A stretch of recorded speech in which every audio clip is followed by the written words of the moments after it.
Let's begin with our continuing coverage of the high-stakes COP26 Climate Summit in Glasgow. World leaders have made a multi-billion-dollar pledge to end deforestation by the end of the decade. The pledge by more than 100 global leaders is supported by $19 billion in public and private funds.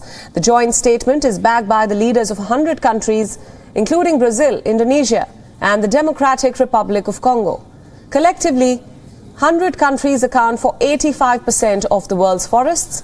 The leaders include those of forest-rich Brazil and Russia. Both have been condemned by activists for accelerating their own rates of deforestation. Billions of dollars will be used to halt and reverse deforestation and land degradation by the year 2030. Investors also pledged to stop investing in activities linked to deforestation by 2025. The Glasgow Leaders' Declaration will cover forests totaling more than 13 million square miles. The pledge also holds promises to secure the rights of the indigenous people and recognize their role as forest guardians. Environmentalists believe that indigenous communities are the best protectors of forest land. And at the talks, 5 countries have pledged to provide $1.7 billion in financing to support indigenous people's conservation of forests and to strengthen their land rights. Calling it an unprecedented agreement, British leader and the summit's chair, Boris Johnson, said that the agreement on deforestation is pivotal to the ambition of limiting the temperature to 1.5 degrees Celsius. That is a temperature rise. But while Johnson called it unprecedented, a UN climate gathering in New York in 2014 issued a similar declaration, where 40 nations had committed to halve the rate of deforestation by 2020 and end it completely by 2030.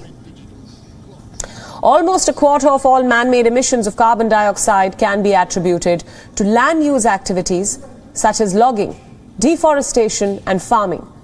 And this is according to the non-profit World Resources Institute. Forests absorb roughly 30% of carbon dioxide emissions. The forests take the emissions out of the atmosphere and prevent them from warming the climate. Woodlands have removed about 760 million tons of carbon every year since 2011. And yet, this natural climate buffer is rapidly disappearing. The world lost 258,000 square kilometers of forest land in 2020. That is an area larger than the United Kingdom.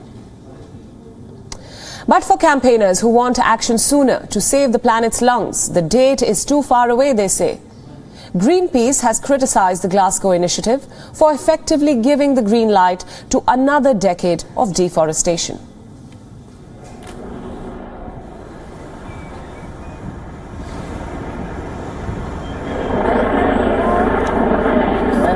I cannot see, guys.